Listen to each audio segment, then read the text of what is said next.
Segment 1. Bossism. Let's start with your boss. Right now, something like 85% of working people on Earth don't own the business they work for. They sell their time, their skill, their labor to someone else. And we've come to think of this as just how work works. You grow up, you get a job, you have a boss, and that's the deal. I personally love working for myself, as we say nowadays. But the first time I met my girlfriend, she was surprised that I was not considering getting a job or working for someone else. In fact, she admitted to me that the possibility of not getting a job after she went to uni had never been an option, really. And that happens to the vast majority of humans whose experience studying seems to be the preparation to be someone else's employee. The funny part is that this wasn't always the deal. This is very, very uncommon for humans. For most of our history, most people were not wage employees. They were farmers, artisans, small producers, working for themselves, for their family, or with their families. And also maybe trading what they made with other neighbors, with travelers, etc. The idea of people spending most of their life working for a boss in exchange for a wage is actually pretty recent. The philosopher Roderick Long argues that if you want to understand why so many people ended up as employees rather than owners, it is a mistake to understand it, as many people do, as the unavoidable result of the Industrial Revolution and mass production. Instead, he argues, you have to ask who wrote the rules the market operates inside. Modern corporate capitalism, with things like limited liability, corporate law, the whole legal architecture around big business, did not emerge from a free market that didn't exist. It was built piece by piece by the state. To be clear, this is not an argument against wage labor. If you want to sell your time and skip the stress of ownership, organization, and decision making, that should absolutely be your choice. The problem is not wage labor in itself. The problem is that it is the only real option for most people nowadays because alternatives got squeezed out. So the board was inclined in the direction of wage labor, clearly. But who benefited? And where did all that concentrated wealth actually go? Well, follow the money, as they say, and you will find a huge chunk of it landing in the same hands. Segment 2. Landlordism. Here's a number that should stop you for a second. In a lot of major cities today, people are handing over 40, 50, sometimes 60% of their paycheck just to have a place to sleep. We have normalized this. Rent is just expensive in cities. We actually say it as if it was the law of gravity and it had to be that way. It isn't. Let's picture something for a second. I think this is useful. You and all your friends are given a few tools each, hammers, drills, screws, saws, etc. And then you are sent to a forest under one condition. You are not coming back until you have a house. You have to work on it some hours every day. Even if you have no experience building, even if you don't know how to chop a tree, how to nail a board, or how to make a roof or whatever, how long would it take for you guys to build at least a small house, a small cabin you can actually live in? Realistically. Others might say a couple months maybe. And probably the less skilled might think at least a whole year or 2 years. But in no case someone would estimate that it would take you to sell 1/3 of your time every day for the next 40 years to, in exchange, get some money with which pay the bank in order to have access to a moldy 2-bedroom flat. Right? Do you see what I mean? It is not normal in 2026 to spend 30 years to own a house. The whole thing is rigged and some people get benefited by it. Let's remember, by the way, that no party would get re-elected if the price of the houses that people own goes down at 40%. Keep that in your mind. But moving on, the price of houses, like every other price, relies on the classic relationship between offer and demand. Now, it's not just people demanding houses and others demanding money and offering houses on the other. It's way more complex than that. Because there's people distorting it with tricks and evil actions. For example, there's people offering to you massive lump sums of money that you could never have had in exchange of your promise of working and paying them back with interest for the next 30-35 years. There's also the people in the government artificially limiting in what places you can build a house and in what places you can't. This creates an artificial scarcity that benefits those who already have property, who already have assets, who also get benefited by the increase in demand and limitation in offer. Artificial scarcity means whoever already owns land in that scarce zone gets to charge a premium without adding anything valuable. Listen to this, they get benefited by the political limitation to their potential competitors. This is where the free market anarchist critique gets interesting, because it doesn't say landlords are evil. It says rent is, in this context, a toll on access to a resource that is artificially scarce because of policy. And no one's talking about having a f***ing palace, it's the privilege of existing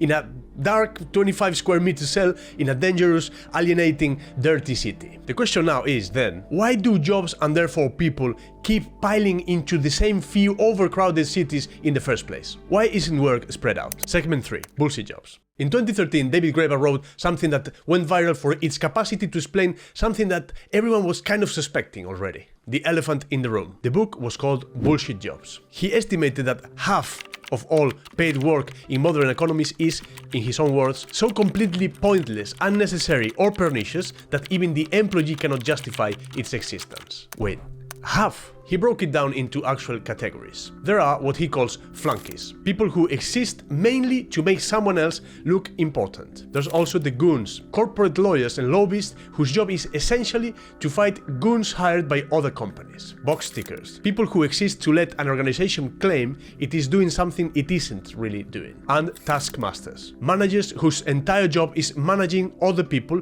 often people who didn't need managing in the first place. I'm sure many of you seeing this video are nodding right now, oh yes, this is like my company, this is like the company I work at. But it is not difficult to understand why this happens. It's all about incentives. In a system where firms get artificially large, propped up by cheap debt, favorable regulation, limited liability, and all that stuff we talked about in segment 1, a manager's value gets measured by how many people report to them. That's it. Not what they produce or what they do, but how many heads there are under them. So then companies balloon. Middle layers stack on top of middle layers, and people hate to admit this, but all those salaries are still real money in the market. And that money has to go somewhere. In cities is where the bloated companies are headquartered, where the flunkies and taskmasters and the goons all need to live within commuting distance. So now you've got a feedback loop. Artificially large companies pay artificially inflated salaries to artificially made jobs, unnecessary jobs, all clustered in the same few cities. That pumps money into local housing demand. Landlords watch that and think, well, if people over there can afford that much rent, I guess I can charge that much too. And then there's this phenomenon where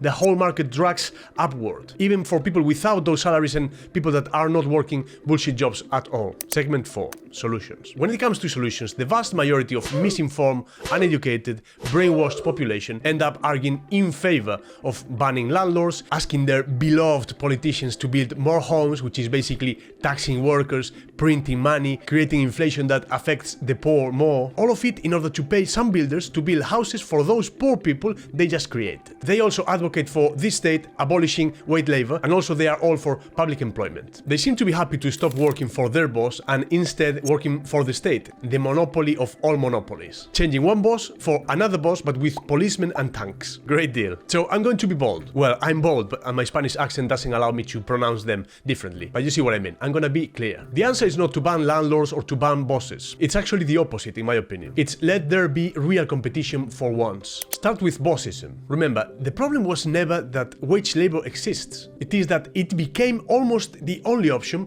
propped out by corporate law, limited liability, and a legal architecture that favored one kind of ownership structure over all the others. So the fix isn't to outlaw employment. It is to strip away the artificial advantages that let worker cooperatives, partnerships, freelance networks, and small independent producers actually compete on equal footing. If wage labor is genuinely the most efficient way to organize some kinds of work, it will still exist, but it will have to earn that position instead of having it handed to it. Now, landlordism. If artificial land use restrictions are a huge part of why rent is at all rather than a fair price, the obvious answer is get rid of the restrictions. Let cities and towns build up, build dense, let people buy land and build on their land. Get rid of most restrictive zoning that all it does is create artificial scarcity. But here's the patent interrupt. Decentralization matters just as much as deregulation, because if every job stays crammed into 3 or 4 mega cities, you haven't solved the scarcity, you just relocated that scarcity. Spread economic activity across places and you spread the pressure on rent as well. And there's a distinction to be made here. We must start using the term freed market instead of free market, as something towards we should go. The reason to use that term is to clarify that historically, voluntary exchanges between individuals and communities were systematically distorted, systematically regulated and affected by political measures. Freed market instead signals that in some contexts, those exchanges can finally be fully liberated from such intervention. But that environment doesn't concentrate wealth, but it scatters it. They call this the centrifugal tendency of markets. Under real unprivileged competition, fortunes don't build up and stay put in a few hands. That is a narrative shared by people that secretly admire the ultra-wealthy too much, and they think they acquired their fortune by being extraordinary businessmen. But it is not true. In a free environment, competitive pressure keeps eating away at them, spreading income, spreading property and access to capital. Concentration, a handful of bosses and landlords sitting on top of a pile of dispossessed wage workers, only happens when you rig the game so wealth cannot scatter the way it wants to. Back in the 1880s, the American individualist Benjamin Tucker already had a name for the rigging: 4 monopolies: control over money and credit, patents